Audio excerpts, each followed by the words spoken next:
Siguro kaya yung mga magulang natin, ayaw tayo malingat sa paningin nila noon dahil inaabot ng buwan o taon bago ka nila makasama. Siguro kaya palagi tayong inaalalayan sa paglalakad ng mga magulang natin. Kasi kapag tumanda, walang ibang tutulong sa atin kundi sarili lang natin. Siguro kaya nung bata tayo, pinapatulog tayo sa hapon kasi kapag tumanda ka na, mamamalimos ka na ng tulog at pahinga.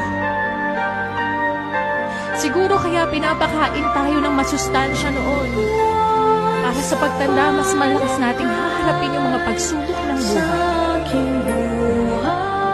Siguro kaya kailangan sabay-sabay kumakain noon